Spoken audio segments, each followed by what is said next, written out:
The Mirror in the Guest House. Chapter 1: The House That Hungers. Maplewood Lane was a festering scar at the edge of Harrow's End, a gravel path choked by pines that loomed like mourners, their branches weaving a canopy that smothered the sky. The guest house squatted at its end, a two-story ruin of warped wood and peeling paint, its sagging porch like a mouth frozen in a grimace, ready to swallow anyone who dared approach. Its windows, clouded with grime, stared blankly, except for one upstairs, where a sickly yellow light flickered like a dying pulse, casting jagged shadows across the overgrown yard. It was a place of desperation, a last refuge for those with nowhere else to turn, and Claire Hammond was clinging to its $80 a night promise like a drowning woman to driftwood.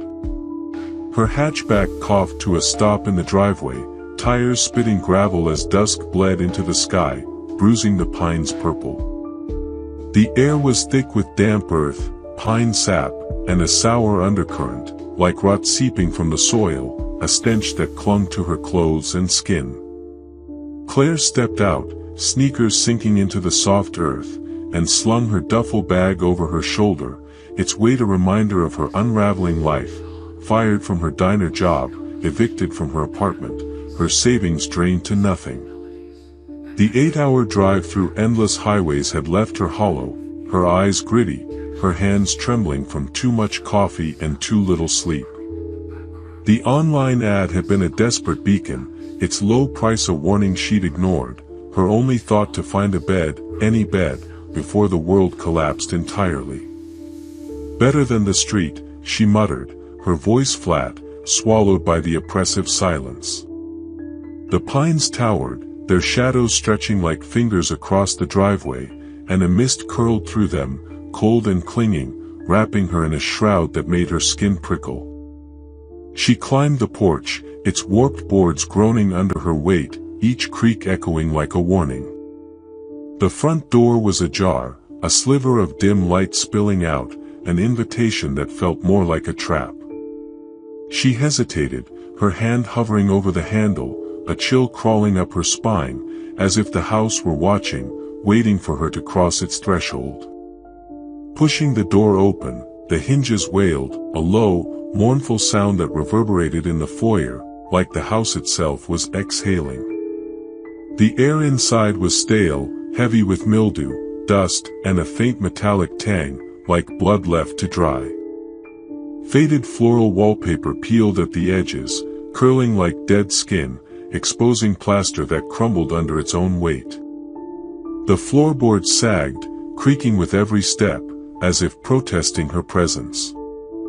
A small table stood against the wall, holding a leather-bound guest book, its pages yellowed and brittle, a brass key tagged Room 4, and a note in spidery cursive, "Make yourself at home.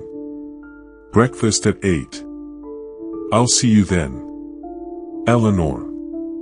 "No red carpet," Claire said, pocketing the key, her voice sounding small, dwarfed by the house's oppressive quiet. She glanced at the guest book, names scrawled in fading ink, some dating back decades, others more recent. The latest, dated a week ago, read Lila Morgan, the signature shaky, as if written under duress. Claire's fingers hovered over the pen, but she didn't sign, an instinctive unease stopping her, as if the act would bind her to the house, make her part of its story. The air seemed to thicken, the shadows in the corners shifting, though nothing moved when she looked directly at them. The staircase loomed ahead, narrow and steep, its banister warped and splintered, the wood dark with age and neglect. Each step creaked as she climbed, the sound echoing like footsteps following her, though she was alone, or so she told herself. The second-floor hallway was a tunnel of shadows, lined with closed doors, their brass numbers glinting dully under a flickering bulb that buzzed like a dying insect. Room 4 was at the end, its door slightly open, a faint glow leaking into the gloom, a lure she didn't trust but couldn't resist.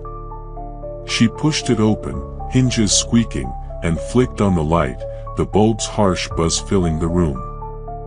It was a time capsule of decay, a twin bed with a faded quilt, its stitches fraying like veins, a scarred wooden dresser, one drawer missing a knob, its surface scratched with faint, unreadable marks, a rickety desk with a chipped edge, its legs uneven, and a mirror.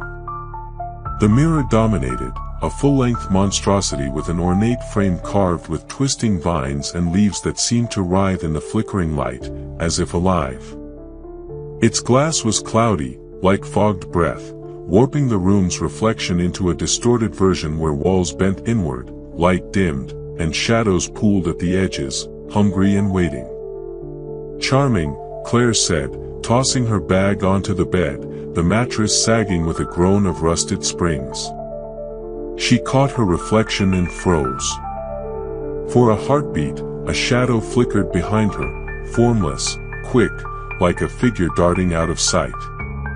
She spun, pulse spiking, hand fumbling for the desk lamp, its weak glow revealing nothing but empty air.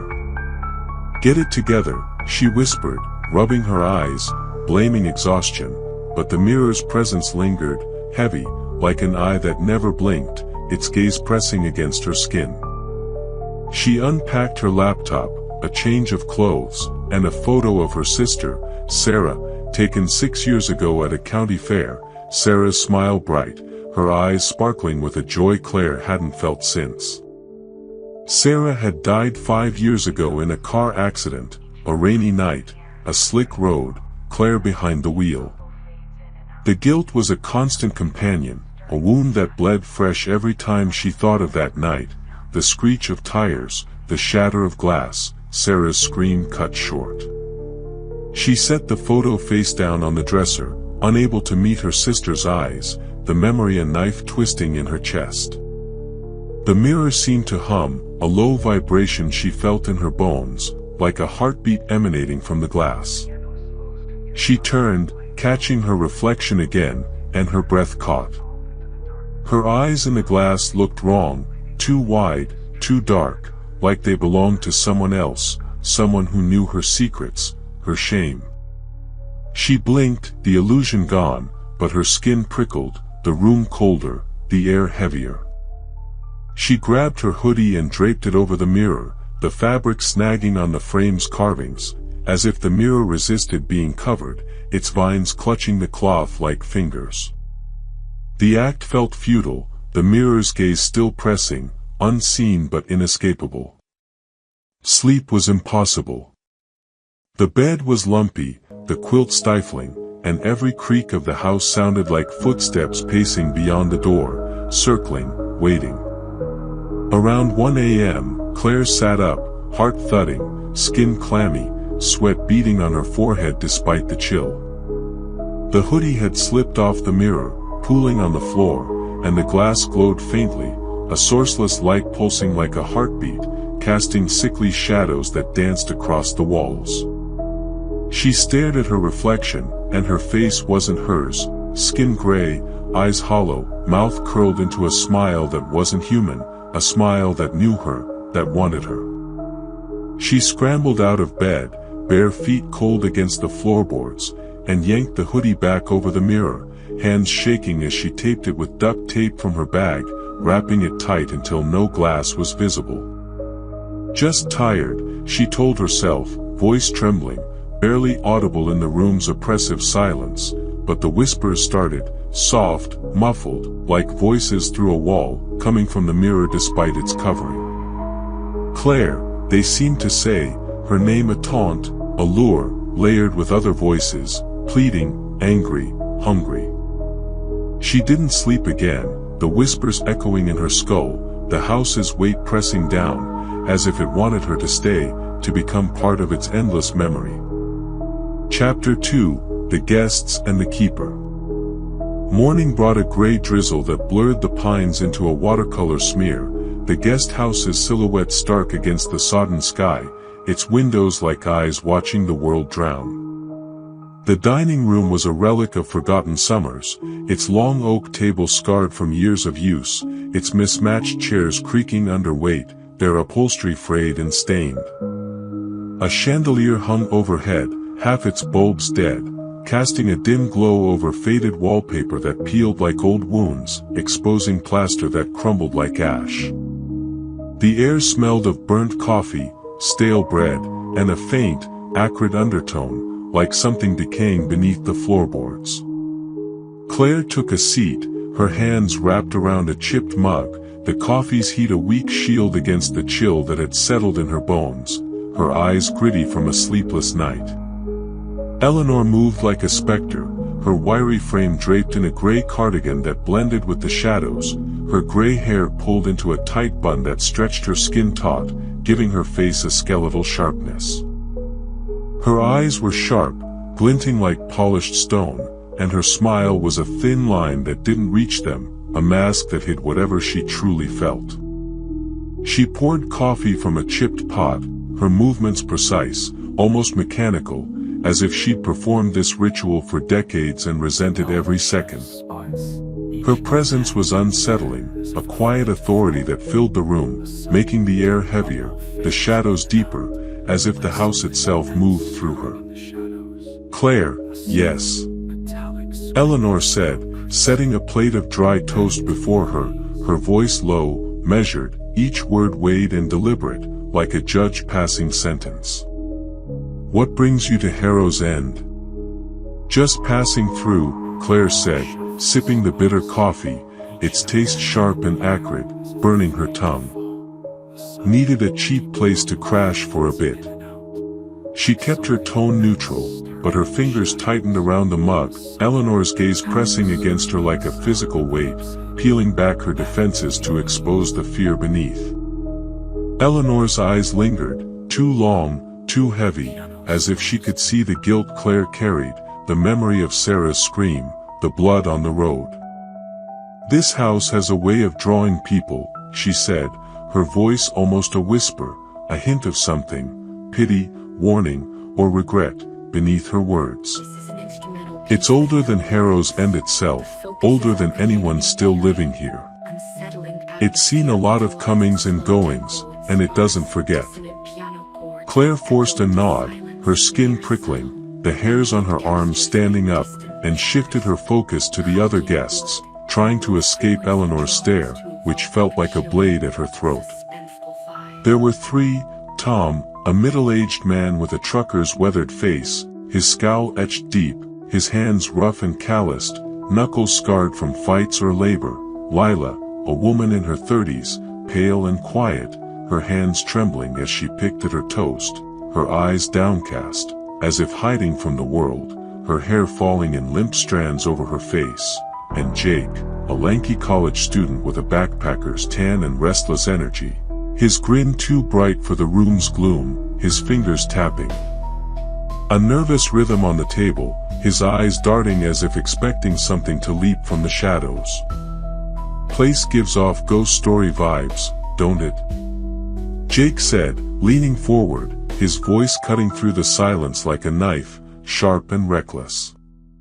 He popped a piece of toast into his mouth, chewing loudly, his eyes scanning the table, searching for a reaction, his grin a challenge. "Old houses like this? Gotta have skeletons in the walls, maybe a few ghosts rattling chains at night.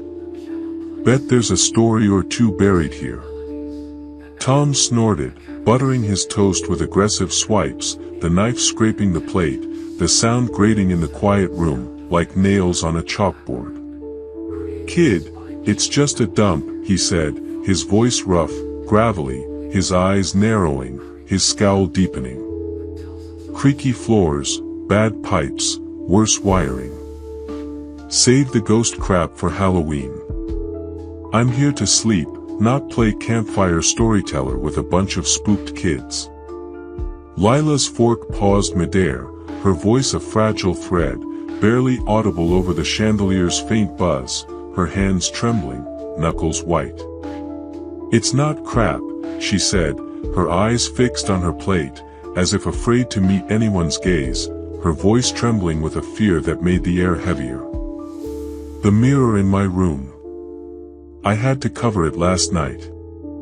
Claire's stomach twisted, the memory of her own mirror's glow surging back, sharp and cold, like a blade against her skin. "You're in room 3, she said, leaning forward, her voice sharper than intended, her hands tightening around her mug, coffee sloshing slightly.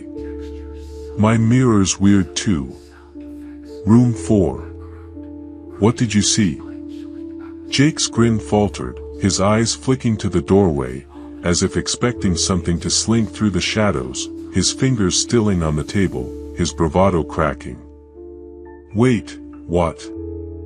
"You're both spooked by mirrors," he said, his voice lower now, tinged with unease, his eyes darting between Claire and Lila. "They're just glass, right? Reflect what's there, nothing more."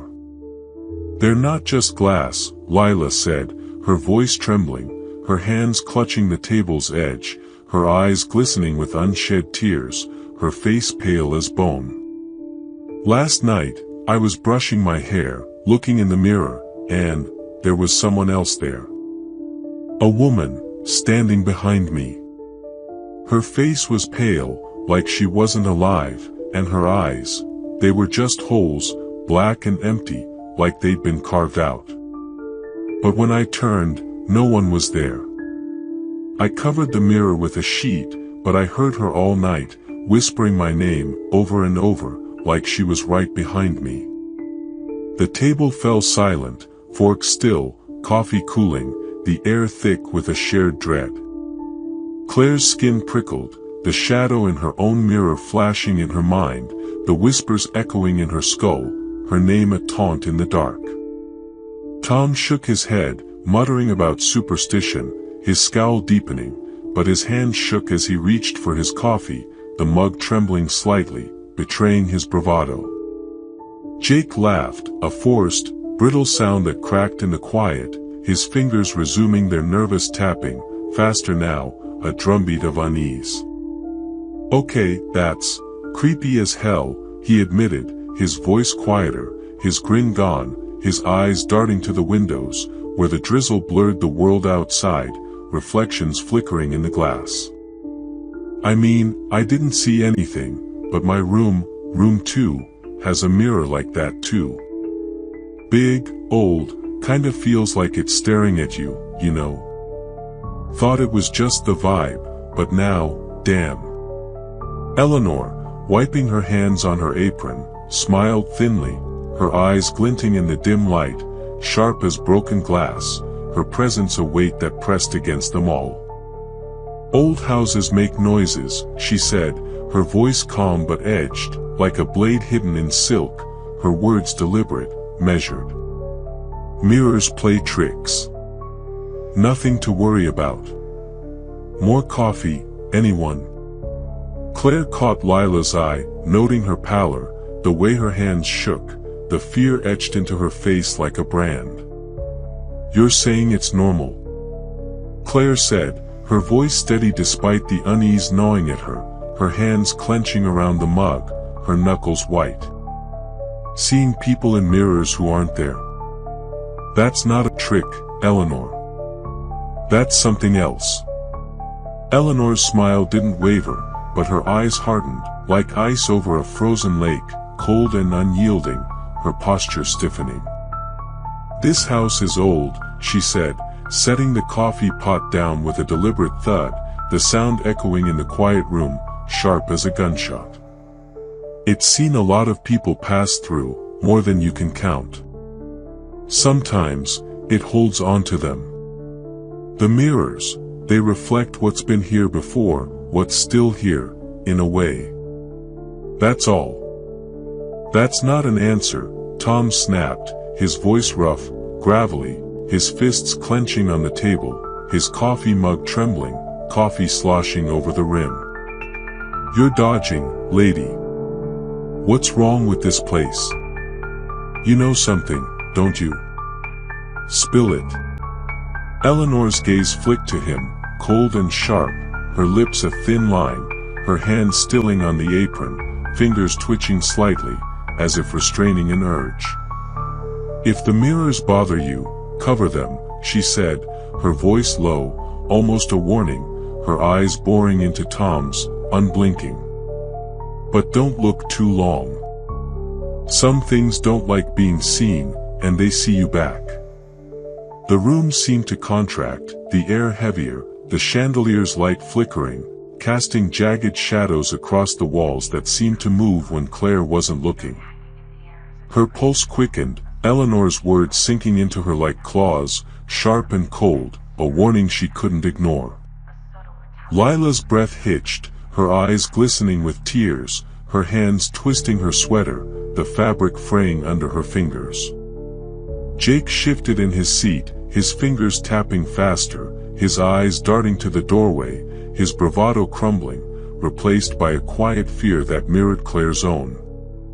After breakfast, Claire lingered in the hallway, catching Lila before she could vanish upstairs, the act of speaking to her a small rebellion against the house's weight. The hallway was dim, the bulb overhead buzzing faintly, casting long shadows that seemed to shift and writhe, the wallpaper peeling like a wound that wouldn't heal, exposing plaster that crumbled like ash. "Hey," Claire said, keeping her voice low, her eyes scanning the shadows, as if expecting the gray woman to step out of them. "What did you mean about the mirror? Did you see anything else?" Lila clutched her sweater, her knuckles white, her eyes darting to the shadows, her breath shallow, as if she were drowning in fear. "It wasn't just her face," she said, her voice barely above a whisper, trembling with a terror that made Claire's skin crawl. "When I covered the mirror, I heard her whispering my name over and over, like she was right behind me, her breath on my neck. I didn't sleep. I kept thinking she'd be there if I turned around. And it felt like she knew me, like she knew what I did, what I've been carrying." Claire's skin froze, the whispers in her own room echoing in her mind, her name a taunt in the dark, the gray woman's hollow eyes a brand on her soul. "What you did?" she asked, her voice soft, careful, not wanting to push too hard but needing to understand, her hands trembling slightly, her heart pounding. Lila's eyes glistened, her voice breaking, a tear slipping down her cheek, leaving a glistening trail. "My brother," she said, her voice barely audible, her hands shaking as she clutched her sweater, the fabric twisting under her fingers. "He died a year ago. Car crash. I was driving. We were arguing, and I wasn't paying attention. I missed a stop sign, and a truck. It was my fault. In the mirror, I saw him, but it wasn't him. His face was twisted, angry, like he hated me, like he was blaming me. But it was her voice, her eyes, using him to get to me." Claire's throat tightened, Sarah's face flashing in her mind, her sister's smile, her voice, the screech of tires that haunted her nights, the rain-slick road, the blood. "I saw something too," she admitted, her voice raw, the words cutting as they came out, her hands gripping her arms, nails digging into her skin. "A shadow behind me, and then, my reflection. It wasn't me." Her eyes were empty, and she smiled, like she knew about Sarah, like she was showing me my guilt. Lila's breath hitched, her eyes widening, a shared recognition passing between them, a fragile bond forged in fear, in the shared weight of their sins. "Sarah?" she asked, her voice trembling, her hands stilling for a moment, her eyes searching Claire's face. "My sister," Claire said, her voice breaking, the words a wound torn open, her eyes stinging with unshed tears. "She died 5 years ago. Car accident. I was driving. It was raining, and I couldn't stop in time. A semi hit us, and she was gone. I see her in my dreams, but last night, it was like the mirror had her, showing me what I can't face, what I did." Lila nodded, tears spilling over, her hands shaking, her voice barely audible. "We need to tell Eleanor," she said, her voice desperate, breaking, her eyes pleading. There's something wrong with this place. It's not just old. It's alive, Claire. It's feeding on us. They found Eleanor in the kitchen, scrubbing pots with a rhythmic intensity that felt too deliberate, too controlled, the clink of metal against the sink like a heartbeat in the small room. The walls were yellowed, stained with grease and time, the air thick with dish soap, damp wood, and a faint, sour smell, like something rotting in the pipes. The floor was sticky underfoot, the tiles cracked, and a single bulb overhead buzzed, casting harsh shadows that seemed to shift when Claire blinked.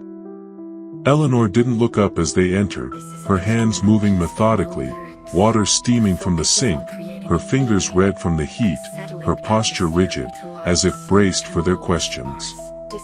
"Eleanor," Claire said, her voice cutting through the silence, sharp and steady despite the tremor in her hands, her heart pounding in her chest. "We need to talk about the mirrors." Eleanor didn't pause, her hands moving with the same relentless rhythm, the clink of metal a steady beat, water splashing onto the counter. "I told you," she said, her voice flat, emotionless, like a recording, "they're old. They play tricks. That's all." "That's not good enough," Claire said, her frustration boiling over, her voice rising, sharp and cutting, her hands clenching at her sides, nails digging into her palms. "We're seeing things, Eleanor. Lila saw a woman with no eyes. I saw my sister, but it wasn't her. These aren't tricks. There's something else, something wrong. What's happening here?" Eleanor set a pot down, the sound sharp, echoing in the quiet kitchen like a gunshot, the air seeming to ripple with the impact. She turned, her eyes cold as winter, her lips a thin line, her posture rigid, her hands dripping water onto the floor, leaving dark spots on the tiles. "Your guests," she said, her voice low, measured, each word a stone dropped into still water, sending ripples through the room. "You stay, you sleep, you leave. If the mirrors scare you, don't look. Cover them, like I said. But don't go poking into things you don't understand, things you can't unsee." "What does that mean?" Lila asked, her voice trembling, her hands twisting her sweater, the fabric fraying under her fingers, her eyes glistening with tears, her face pale and drawn. "What's in the mirrors? Why are they doing this?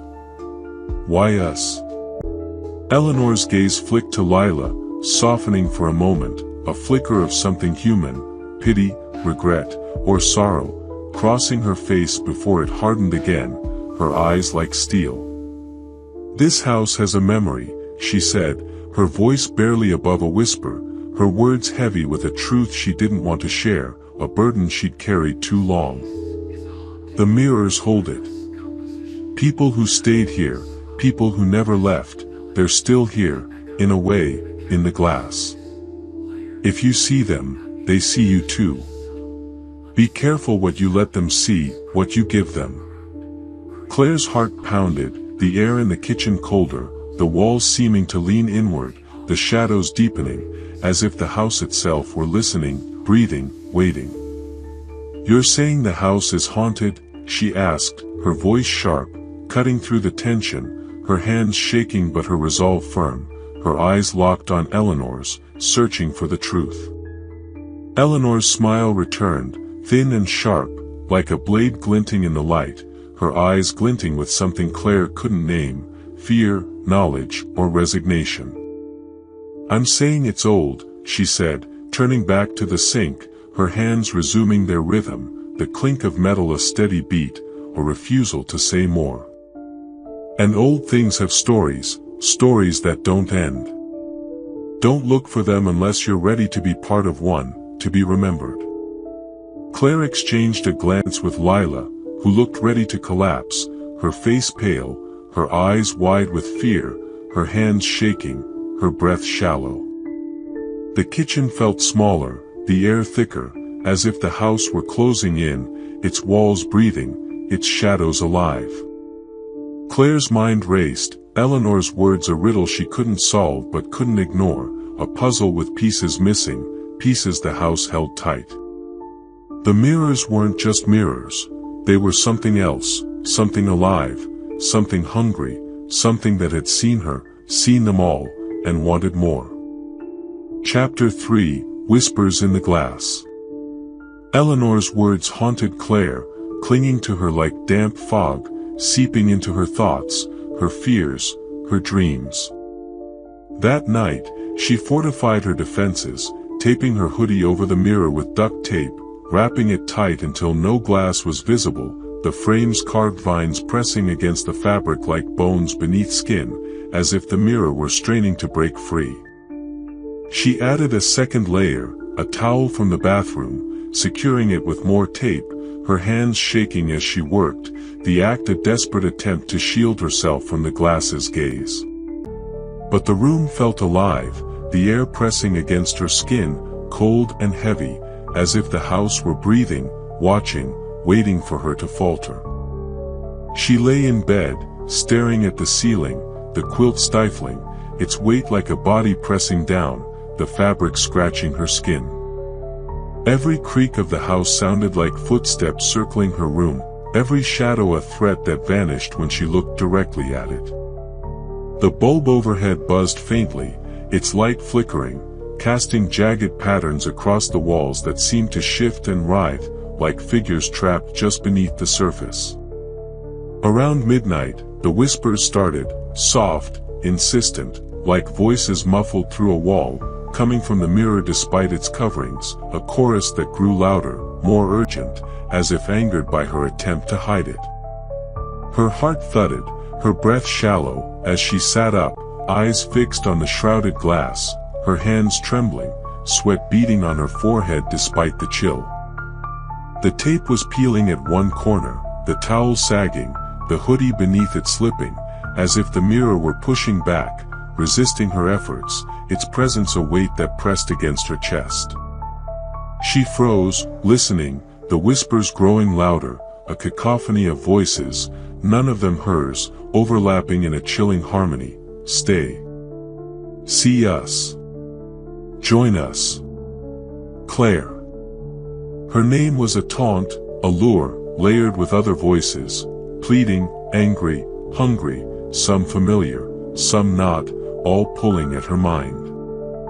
Who's there? She whispered, her voice trembling, barely audible over the hum of the whispers, her hands shaking as she reached for her phone, its screen a weak shield against the dark, its light casting harsh shadows that seemed to move on their own. She stood, bare feet cold against the floorboards, which creaked under her weight, the sound echoing like a warning.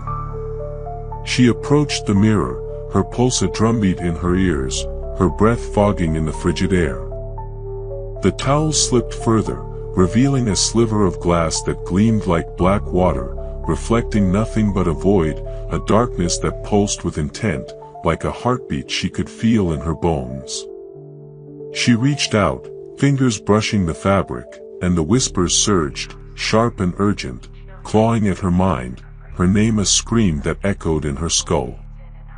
Her reflection appeared in the exposed glass, but it was wrong, her mouth moved, forming words she wasn't speaking, her eyes wide and black, like wells that swallowed light, her skin pale and cracked, like porcelain breaking apart.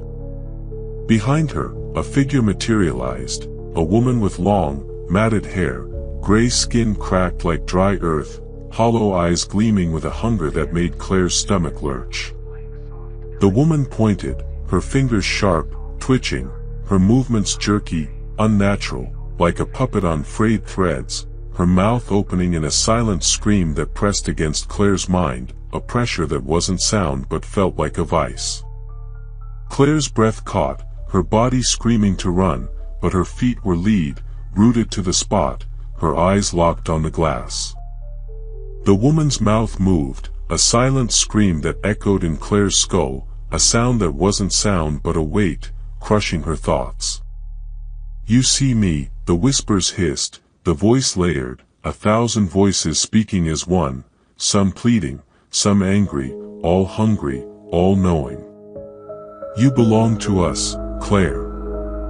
You looked, and now you're ours.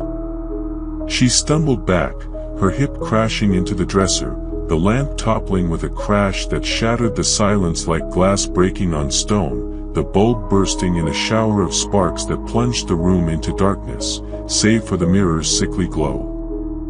The door burst open, Jake in the doorway, his face pale, eyes wide with panic, his hoodie rumpled, as if he'd been pacing, unable to sleep, his breath ragged. "Claire," he gasped, his voice raw, trembling with fear, his hands gripping the doorframe. "I heard you scream. What the hell's going on?" "I didn't scream," she said, shaking, her hands trembling as she clutched the desk edge, her heart hammering, her breath shallow, her eyes darting to the mirror. The towel and hoodie had fallen completely, the tape gone, as if it had been torn away from inside, the glass now bare, its surface dull but alive, pulsing with a light that wasn't there, a void that stared back. The room felt heavier, thicker, as if it were holding its breath, waiting for her next move, the air cold and sharp, like a blade against her skin. "Did you see anything in there?" Jake asked, stepping closer, his eyes darting to the mirror, his reflection flickering faintly in the dim light, his shadow long and jagged, stretching across the floor like a claw. His usual grin was gone, replaced by a tightness around his mouth, a fear he couldn't hide, his hands shoved in his pockets to stop their trembling. "Just my reflection," Claire lied, her voice unsteady, not ready to admit what she'd seen, not even to herself, the gray woman's hollow eyes burning in her mind, her touch a cold fire on her skin. "But I heard whispering, Jake. Like last night, but louder, angrier. My name, over and over. Did you?" Jake nodded, his hands shoved deeper in his pockets, his shoulders hunched, his voice low, almost a whisper, his eyes darting to the shadows, expecting movement. "Yeah," he said, his voice cracking, a tremor running through him. "In my room, same thing. My name, over and over, like someone was right behind me, breathing down my neck. I thought I was losing it, but then I heard you, well, the crash. I checked Lila's room first, but she's out cold, didn't even wake up. Didn't want to check Tom's, he'd probably punch me." Claire's stomach twisted, the image of the gray woman's hollow eyes searing into her, the whispers a chain around her mind. "We need to get out of here," she said, her voice firm despite the fear clawing at her chest, her hands shaking as she grabbed her bag, the zipper catching in her haste. "This place isn't right, Jake. It's not just old, not just creaky floors. Something's here, something that wants us." Jake ran a hand through his hair, his eyes darting to the mirror, then back to her, his voice cracking, his bravado shattered. "I'm with you," he said, his voice trembling, his hands trembling as he clenched them into fists. "But it's the middle of the night, and Tom's not gonna budge, he thinks we're all nuts. Lila's barely holding it together, Claire. We need to wait till morning, figure out a plan, maybe talk to Eleanor again." Claire nodded, but the thought of staying another hour in the room made her skin crawl, the whispers still echoing in her skull, the gray woman's touch a cold fire that wouldn't fade. They woke Lila and Tom, who grumbled but followed, their footsteps echoing in the silent house, the shadows seeming to shift and follow, the air growing colder, heavier, as if the house were reluctant to let them gather. Lila clutched her sweater, her face pale, her eyes darting to every shadow, as if expecting the gray woman to step out of the darkness, her hands trembling, her breath shallow. Tom stood with his arms crossed, his scowl deepening, but his hands shook as he lit a cigarette, the flame trembling in the gloom of the foyer, the smoke curling like a ghost in the dim light. They gathered in the dining room, the chandelier flickering overhead, casting jagged shadows across the walls that seemed to writhe and twist, the candles they'd lit for light trembling in the draught, their flames casting an eerie glow. Claire explained what she'd seen, her voice steady despite the tremor in her hands, her words punctuated by the drip of rain outside, the house creaking under the weight of its secrets. "I saw her," she said, her voice raw, her eyes meeting theirs, searching for belief, for understanding. "A woman in my mirror, not me. Gray skin, eyes like holes, smiling like she knew me, like she wanted me. She spoke to me, whispered my name, told me I belonged to her." Lila nodded, her voice breaking, her eyes glistening with tears, her hands shaking as she clutched her sweater. "It's the same," she said, her voice a whisper, barely audible over the rain, her face pale and drawn. "My brother's face, but it's her. She's using him, showing me what hurts most, what I can't escape. She knows what I did, Claire, and she's using it to pull me in." Tom snorted, exhaling smoke, his voice rough, but his eyes flicked to the doorway, his unease betraying his skepticism, his hand trembling as he held his cigarette. "You're all feeding each other's paranoia," he said, his voice lacking conviction, his scowl a mask for the fear in his eyes. "It's just a damn house. You're seeing things because you're scared, working each other up. Then why'd you come down here?" Jake shot back, his voice sharp, his hands balled into fists, his eyes burning with frustration, his body tense, ready to fight or flee. "You heard something too, didn't you? Don't bullshit us, Tom." Tom's scowl deepened, but he didn't answer, his cigarette burning down to the filter, the ember glowing like a dying eye, ash falling to the floor like snow. The silence stretched, broken only by the rain and the chandelier's buzz, the shadows seeming to creep closer, the air growing colder, heavier. Eleanor appeared, her silhouette stark against the doorway, her gray cardigan blending with the shadows, her eyes scanning them, her lips a tight line, her presence a weight that pressed against them all. "Leaving so soon?" she asked, her voice calm but edged, like a blade hidden in silk, her words a challenge, her eyes glinting like polished stone, unyielding, unreadable. "The house doesn't like it when guests leave early. It gets restless." "What's that supposed to mean?" Tom snapped, his voice rough, his cigarette dropping ash onto the floor, his fists clenching, his anger a thin veil over his fear, his eyes darting to the shadows. "You know something about this place, don't you? Stop dancing around it and talk." Eleanor descended the stairs, her movements slow, deliberate, her eyes glinting like stone, her voice low, almost a growl, each word heavy with meaning.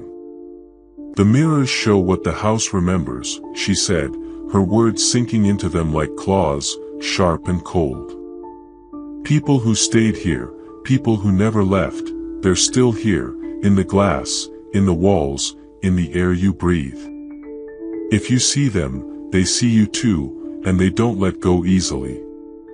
"That's insane," Jake said, his voice cracking, his hands trembling, his bravado crumbling, his eyes darting to the shadows, expecting movement, his body tense, ready to bolt. "You're saying we're being hunted by, what? Ghosts? Reflections?" "Then go," Eleanor said, gesturing to the door, her movement slow, deliberate, her eyes never leaving them, her voice a challenge. "But the mirrors will remember you. They always do, no matter where you go." Claire's heart pounded, Eleanor's words a weight pressing against her chest, the gray woman's touch still burning in her memory, her hollow eyes a brand on her soul.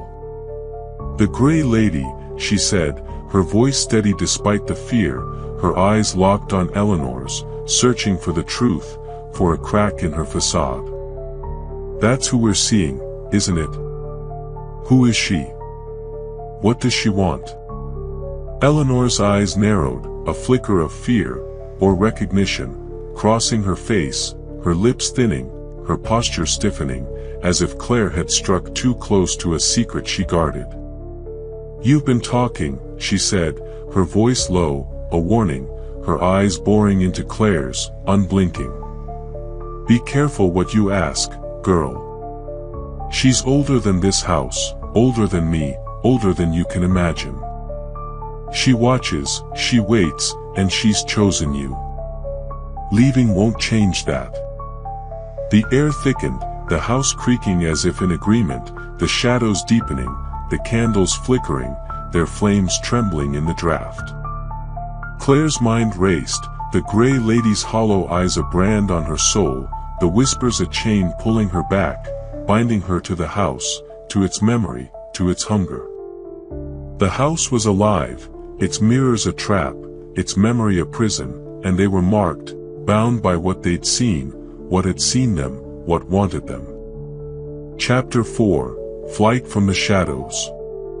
The decision to leave was a desperate gasp for freedom, unanimous despite Tom's grumbling, his skepticism fraying under the weight of their fear, his eyes betraying a doubt he couldn't voice. They didn't wait for dawn, the house's presence too heavy, Eleanor's words a shadow that followed them, a warning that echoed in their bones. Claire grabbed her bag, the zipper catching in her haste, her hands shaking as she stuffed Sarah's photo inside, its weight a stone in her chest, her sister's smile a reminder of everything she'd lost, everything she couldn't save. The foyer was colder now, the air thick with the scent of damp wood and a metallic tang, like blood left to dry, the floorboards groaning as if reluctant to release them, as if the house itself were clinging to their presence.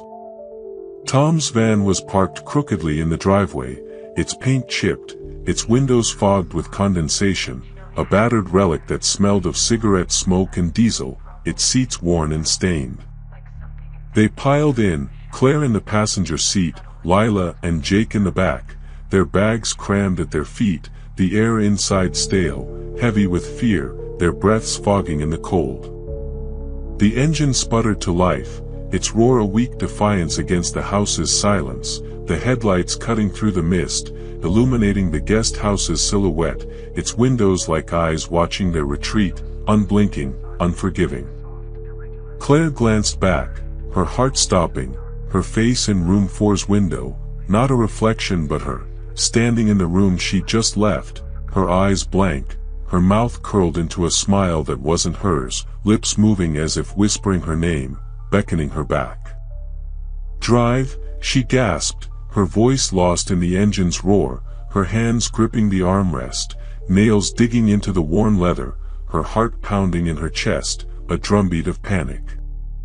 Tom didn't argue, his knuckles white on the steering wheel, his jaw set, his scowl a mask for the fear in his eyes, his hands trembling slightly as he gripped the wheel.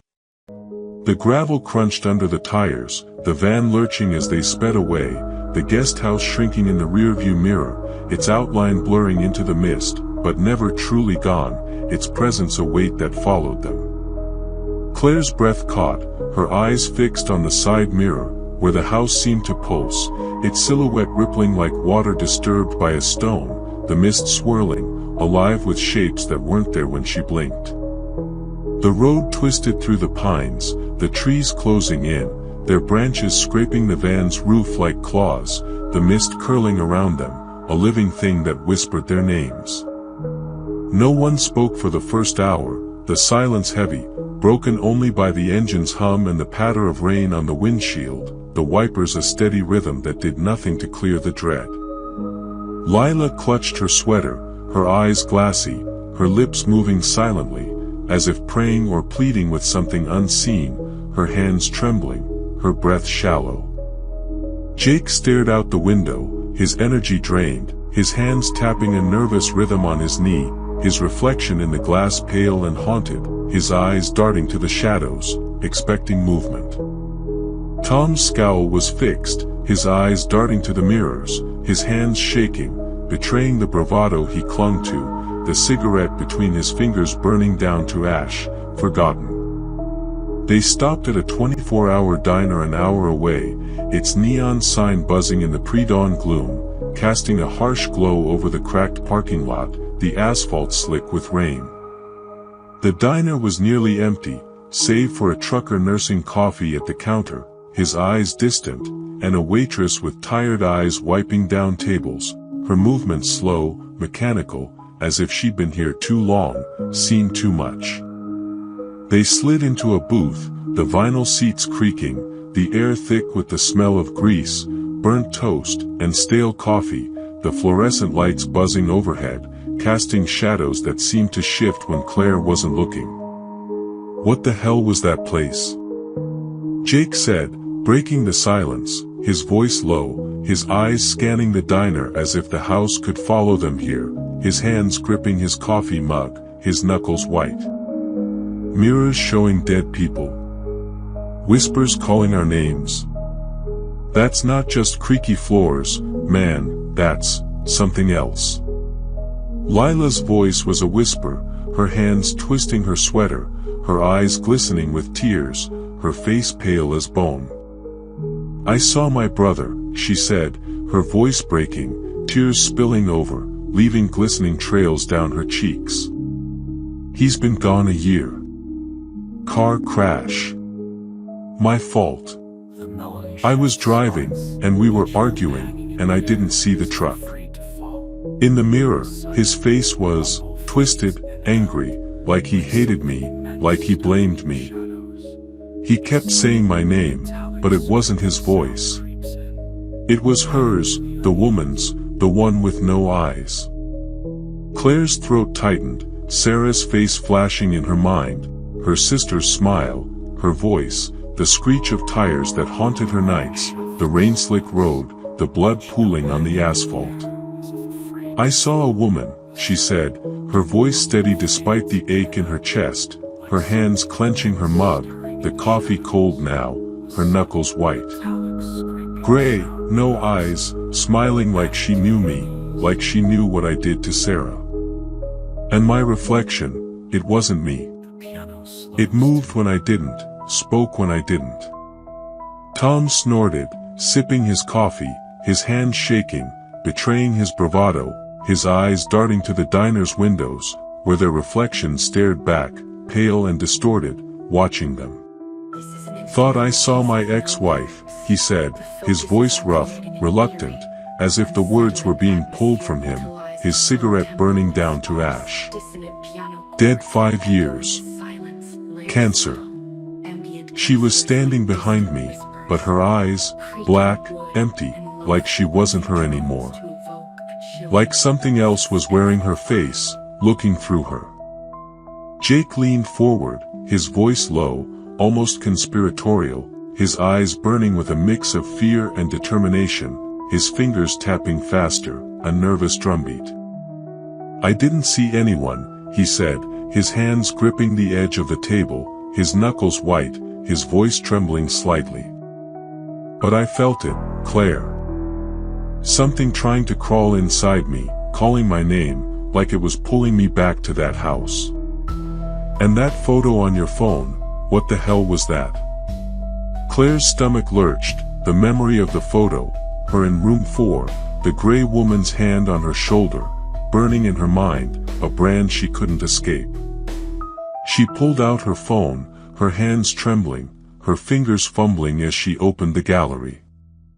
The photo was still there, unchanged, her eyes empty, her face pale, the gray woman's smile wider now, her cracked lips closer to Claire's ear, as if whispering secrets that burned in her mind, her skeletal hand gripping Claire's shoulder, fingers digging into her flesh. She slid the phone across the table, her breath shallow, her heart pounding, her eyes fixed on the screen, afraid to look but unable to look away. Jake grabbed it, his face paling, his eyes widening as he studied the screen, his breath hitching, his fingers trembling as he zoomed in. Holy shit, he whispered, his voice barely above a whisper, his eyes darting to Claire, then back to the photo, his hands shaking. "When was this taken?" "You didn't take this, did you?" "I didn't," Claire said, her voice shaking, her hands clenching into fists, nails digging into her palms, drawing blood, the pain grounding her. "It just appeared, like it was waiting for me to see it." Tom snatched the phone, his scowl deepening, his eyes narrowing as he studied it, his fingers tightening around the device, his breath hitching slightly, betraying his unease. "This is some kind of prank," he said, his voice lacking conviction, his hand trembling as he held the phone, his eyes darting to the windows, where their reflections watched, unblinking. "Someone screwing with us, has to be." Lila's eyes filled with tears, her voice barely audible, her hands shaking as she reached for the phone, then pulled back, as if afraid to touch it, her breath shallow, her face pale. "It's not a prank," she said, her tears spilling over, her voice breaking, her hands twisting her sweater, the fabric fraying under her fingers. "It's the house, Tom. It's following us, it's in us now." The waitress approached, her notepad in hand, her eyes tired, her movements slow, but Claire waved her off, her eyes fixed on the phone, the gray woman's gaze boring into her, waiting, watching, wanting. The diner's fluorescent lights buzzed overhead, casting harsh shadows that seemed to shift and writhe, the reflections in the windows watching them, their faces pale, their eyes dark, their mouths curled into smiles that weren't theirs. Eleanor's words echoed in Claire's mind, a warning that sank into her bones: "The mirrors will remember you." What did Eleanor mean about the house remembering? Claire asked, her voice steady despite the dread pooling in her stomach, her hands gripping the mug, the coffee cold and bitter, her eyes searching the others' faces, looking for answers, for hope. Lila shook her head, her tears falling, her voice breaking, her hands shaking, her breath shallow. "I don't know," she said, her voice barely audible, her eyes glistening, her face pale and drawn. "But I'm done, Claire. I can't go back, I can't face him again, I can't." Tom snorted, his voice rough, his eyes darting to the windows, where their reflections stared back, pale and distorted, watching, waiting. "Damn right," he said, his cigarette burning down to ash, forgotten, his hand trembling. "That woman's hiding something, probably gets a kick out of scaring guests, playing mind games." Jake leaned forward, his voice low, his eyes burning with a mix of fear and determination, his hands gripping the edge of the table, his knuckles white. "What if it's not her?" he said, his voice trembling slightly, his eyes darting to the windows, where the reflections watched, unblinking. "What if it's the mirrors, man? What if they're alive? That photo, it's like it's watching us, like it's her, the gray lady, reaching out." The silence settled over them, heavy, suffocating, the question a weight they couldn't shake, a truth they couldn't face. Claire thought of Sarah, her sister's face in her dreams, her voice in the whispers, a chill running through her, a certainty sharp as a blade. The house wasn't done with them, she felt it in her bones, a truth that burned, a truth that bound them to its memory, to its hunger, to its endless, unyielding gaze. Chapter 5, Unearthing the Past. They checked into a motel an hour away, a sterile, fluorescent-lit place that felt like a sanctuary after the guest house's oppressive gloom, though the safety was an illusion, a fragile shield against the shadows that followed them. The rooms were small, the walls thin, the air thick with the smell of bleach, cigarette smoke, and a faint, sour undertone, like mildew seeping through the cracks.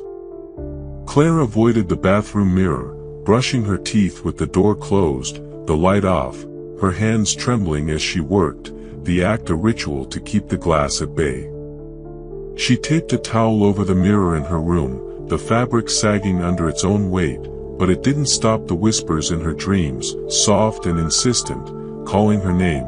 Sarah's voice twisted into something else, something hungry. Sleep was a battle she lost, a surrender to the gray woman's gaze, her hollow eyes waiting in the dark, her skeletal hand reaching out, her cracked lips whispering words Claire couldn't understand but felt like knives in her chest.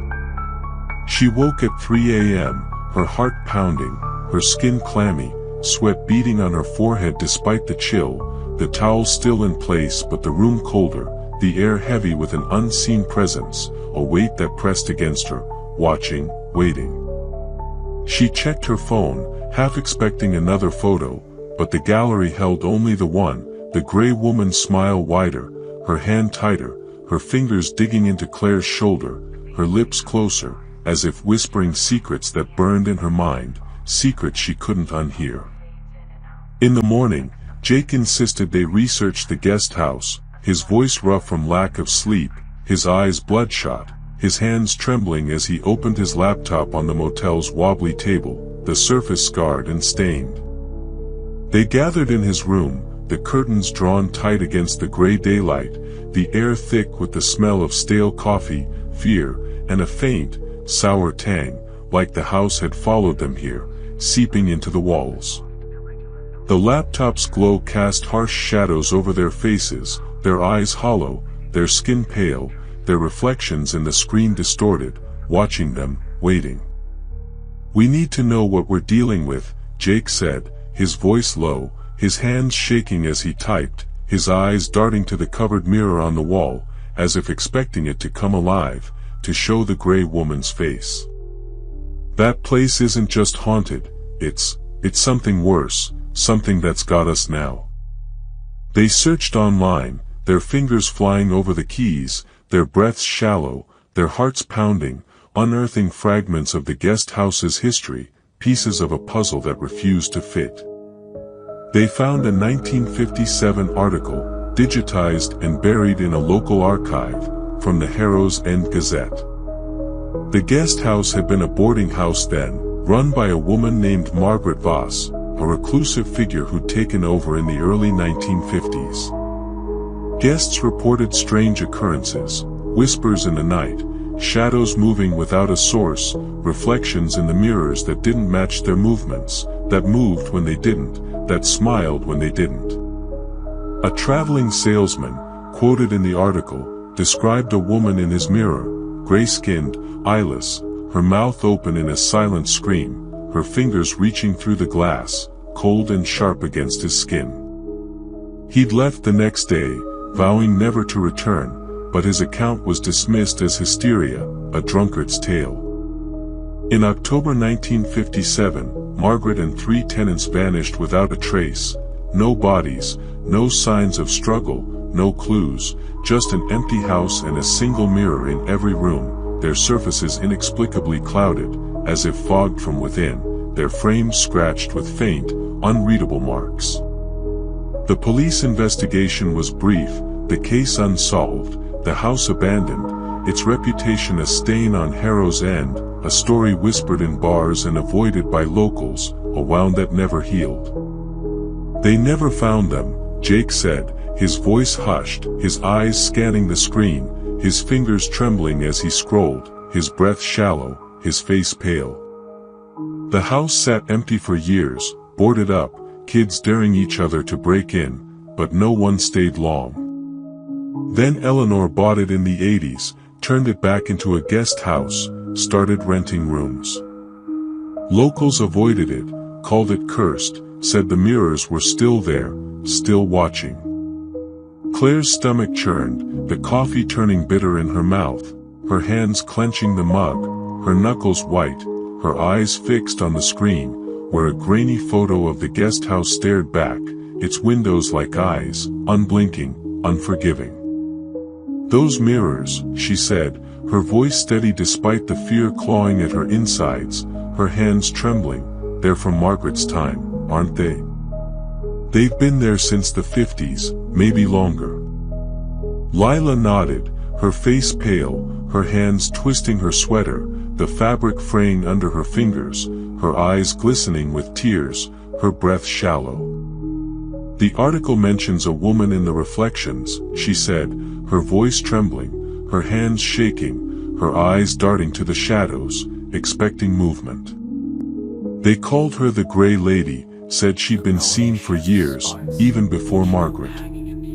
Guests saw her, always watching, always waiting, calling their names, showing them things they couldn't face." Tom slammed his fist on the table, making the laptop jump, his voice rough, his scowl deeper than ever, his hands shaking as he lit another cigarette, the flame trembling in his grip. "This is bullshit," he said, his voice breaking, his eyes darting to the covered mirror, as if expecting it to come alive, to show his ex-wife's face, her black eyes staring back. "You're telling me we're being haunted by some ghost from the 50s? I don't buy it, not for a second." "It's not just a ghost," Claire said, her voice firm, her eyes fixed on the laptop screen, her hands clenching the table's edge, her nails digging into the wood, grounding her. "It's the house, Tom. Eleanor said it remembers, said the mirrors hold its memory. What if it's keeping those people trapped somehow, in the glass, in the walls, in the air we breathed?" Jake scrolled further, his brow furrowing, his fingers trembling slightly, his breath hitching as he found another article, this one from a local historian's blog, dated 2010. "There's more," he said, his voice low, almost a whisper, his eyes scanning the screen, his hands shaking. "People who stayed there after it reopened. Some of them disappeared too, not many, just enough to keep the rumors alive. A couple in '89, a guy in '94, a family in 2003. No bodies, no clues, just gone. And always, the mirrors were mentioned, clouded, cracked, sometimes with blood, sometimes with scratches, like someone was trying to claw their way out." Lila hugged herself, her voice barely audible, her tears falling, her hands shaking as she clutched her sweater, her breath shallow, her face pale and drawn. "I don't want to go back," she said, her voice breaking, her eyes glistening, her hands trembling. "I keep seeing my brother, Claire, not just in the mirror anymore. In my dreams, in windows, in my phone screen. He's trying to tell me something, but it's like he's stuck, like he's trapped in there with her." Claire thought of Sarah, her sister's face in her own dreams, her voice in the whispers, a chill running through her, a certainty sharp as a blade. "We don't have a choice," she said, surprising herself, the words spilling out before she could stop them, her voice steady despite the fear, her hands clenching into fists, her eyes meeting Lila's, then Jake's, then Tom's, searching for agreement, for resolve. "We go back, we find out what the mirrors want, what she wants. Otherwise, it's not going to let us go, not ever." Tom laughed, a harsh, bitter sound that echoed in the small room, his cigarette smoke curling around him like a ghost, his eyes darting to the window, where the reflections watched, unblinking. "You're out of your damn mind," he said, his voice rough, his hands shaking, his scowl a mask for the fear in his eyes. "I'm not setting foot in that place again, not for you, not for anyone. You're all crazy, buying into this ghost story crap." "I'm with Claire," Jake said, his jaw set, his eyes burning with a mix of fear and determination, his hands gripping the edge of the table, his knuckles white, his voice firm despite the tremor in his hands. "Whatever's happening, it's not done with us, Tom. You saw that photo, man, it's real, it's got her. We can't just run, not from this." Lila nodded reluctantly, her voice barely audible, her tears spilling over, her hands shaking as she clutched her sweater, her breath shallow, her face pale and drawn. "I don't want to," she said, her voice breaking, her eyes glistening, her hands trembling. "But I keep seeing my brother, Claire. He's trapped, I feel it, I know it. If there's a chance to free him, I have to try. Tom shook his head, his scowl returning, his cigarette burning down to the filter, the ember glowing like a dying eye, but he didn't argue, his silence a grudging agreement, a surrender to the weight of their decision. They packed their things, the air heavy with dread, the motel room feeling smaller, the walls closing in, the shadows watching, waiting. Claire's bag felt heavier, Sarah's photo a stone in her chest, her sister's smile a reminder of everything she'd lost, everything she couldn't save, everything she had to face. Chapter 6, Return to the Abyss. The guest house loomed larger in the daylight, its peeling paint stark against the gray sky, its windows like dead eyes watching their approach, unblinking, unforgiving.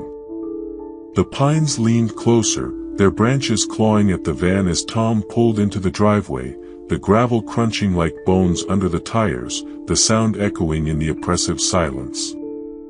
The mist was thicker now, curling around the house like a shroud, alive with shapes that vanished when Claire blinked, the air heavy with the scent of damp earth, pine sap, and that sour, rotting tang that clung to her skin, her clothes, her soul. Eleanor was waiting on the porch, her arms crossed, her expression unreadable, as if she'd known they'd return, as if the house had whispered their names, called them back, bound them to its memory. "You're back," she said, her voice flat, her eyes scanning them like a predator sizing up prey, her lips a tight line, her gray cardigan blending with the mist, making her seem part of the house itself, an extension of its will. "Most don't return, you know. Most know better." "We want answers," Claire said, stepping out of the van, her heart pounding, her hands clenched into fists, her nails digging into her palms, grounding her against the fear that threatened to swallow her. "What's the gray lady, Eleanor? What's this house? What does it want from us?" Eleanor's eyes narrowed, a flicker of fear, or resignation, crossing her face, her lips thinning, her posture stiffening, as if Claire had struck too close to a secret she'd guarded for years, a wound she'd kept hidden. "You've been digging, haven't you?" she said, her voice low, almost a growl, her eyes boring into Claire's, unblinking, searching for weakness, for doubt. "The house doesn't like being known, doesn't like being seen.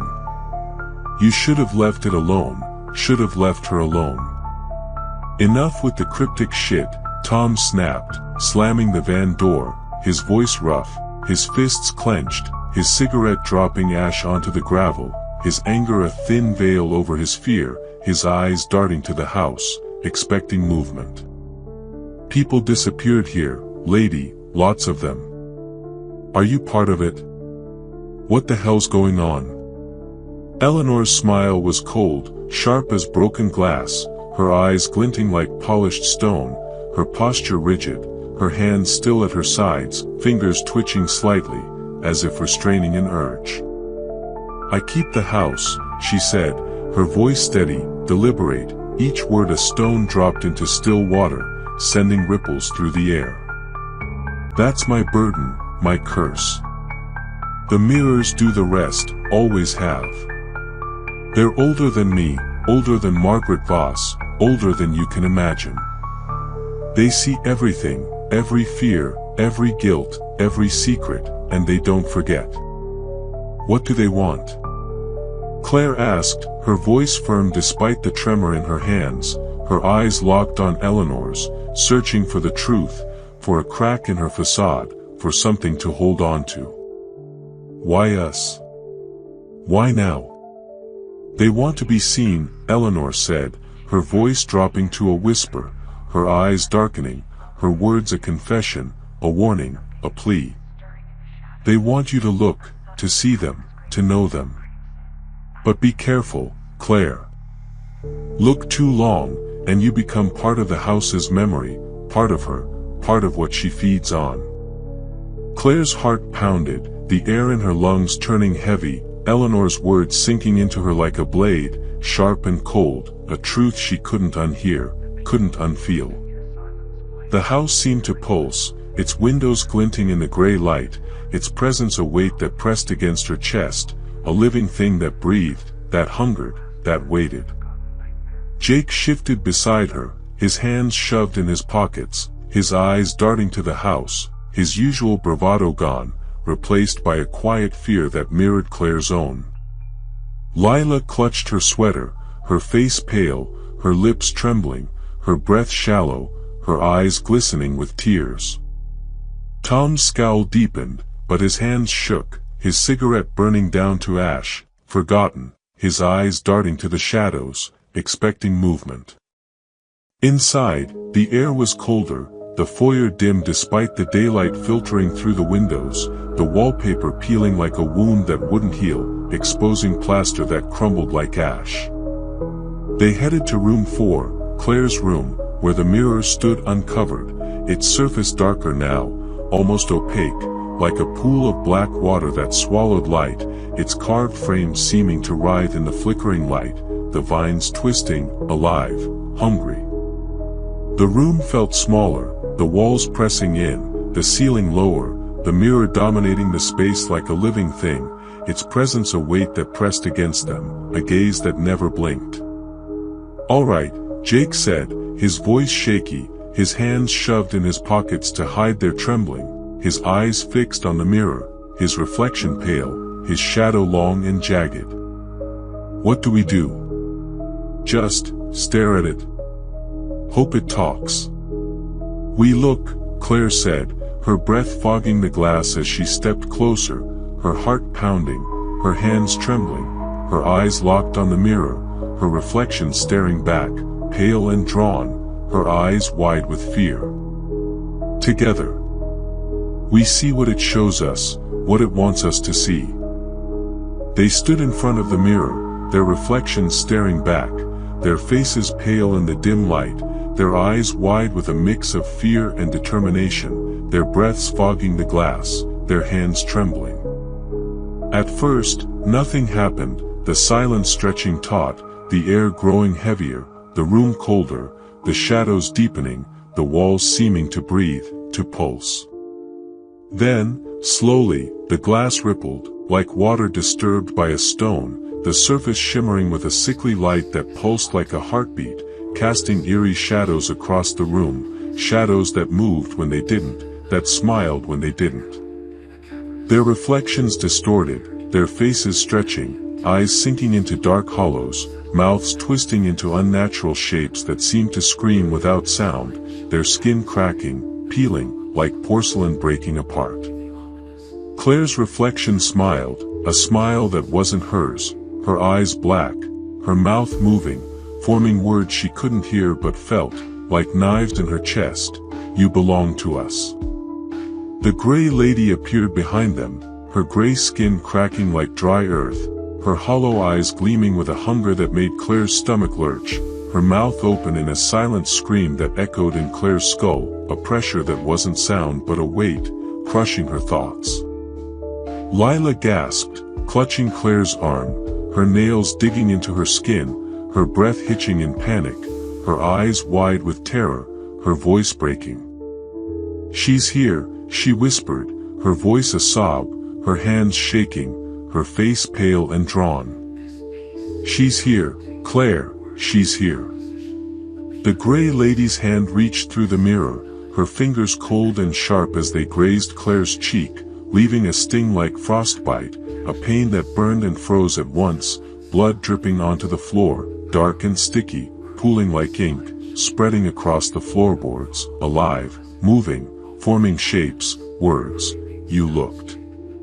Claire's reflection stepped forward, though she hadn't moved, its hand pressing against the inside of the glass, fingers splayed like a spider's legs, its eyes black and empty, its mouth curling into a smile that wasn't hers, a smile that knew her, that wanted her.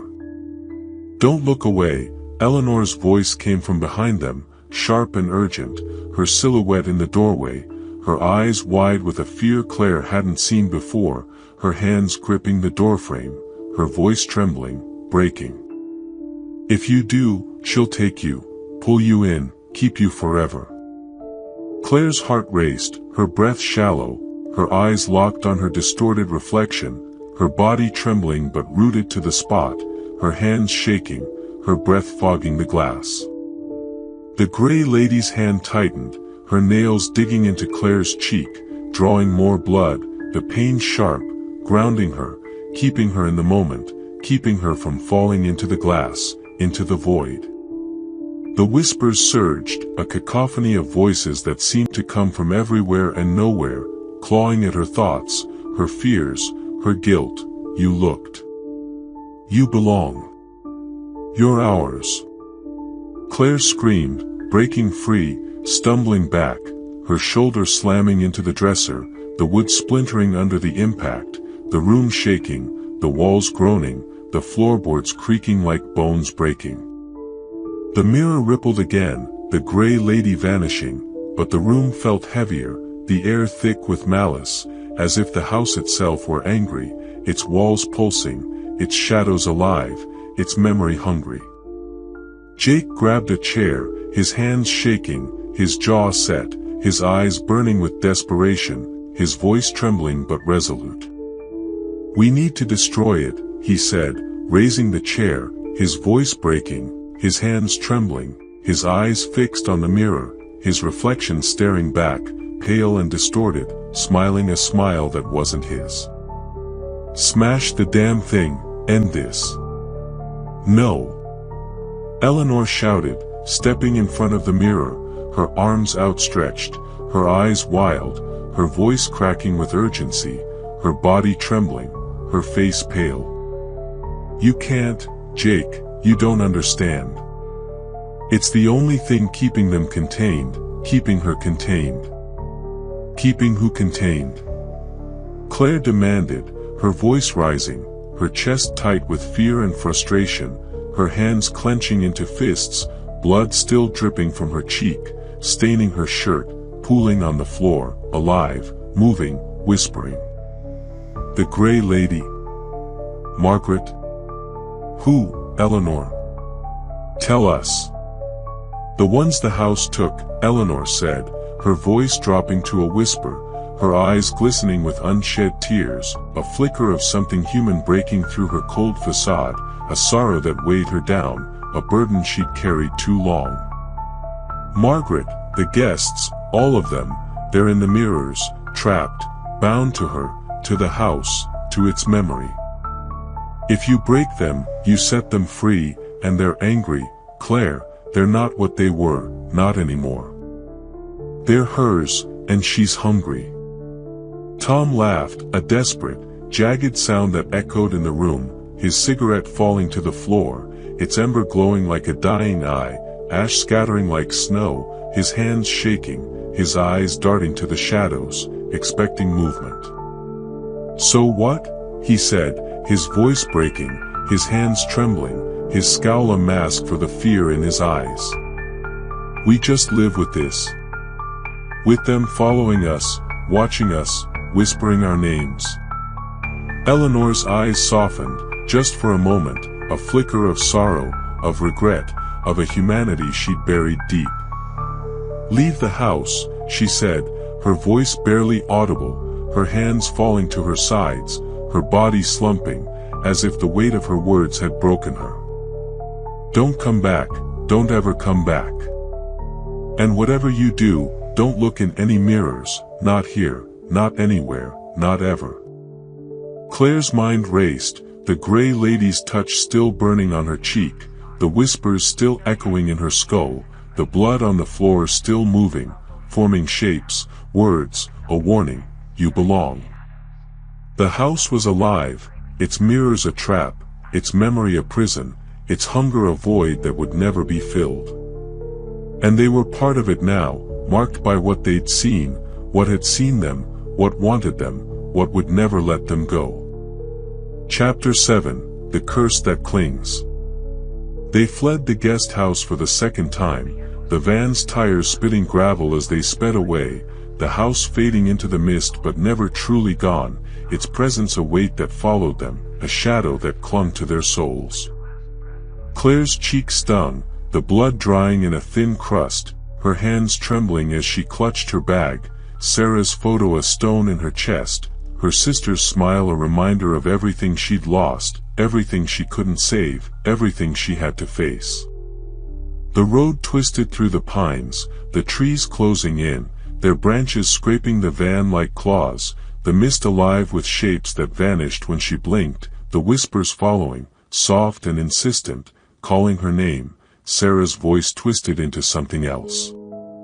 At the motel, Claire deleted the photo from her phone, her fingers shaking as she pressed the button, her breath shallow, her heart pounding, but it reappeared hours later, the gray lady's grip tighter, her cracked lips closer to Claire's ear, whispering secrets that burned in her mind, secrets that made her skin crawl, her soul ache. She turned off the phone, shoving it into her bag, but the whispers followed, seeping into her dreams, into the quiet moments, into the spaces between her thoughts. Sarah's voice twisted into something hungry, something that wasn't her sister, something that wanted her, needed her, owned her. Jake taped towels over the bathroom mirror, his hands shaking as he worked, muttering about reflections and shadows, his usual grin gone, his eyes haunted.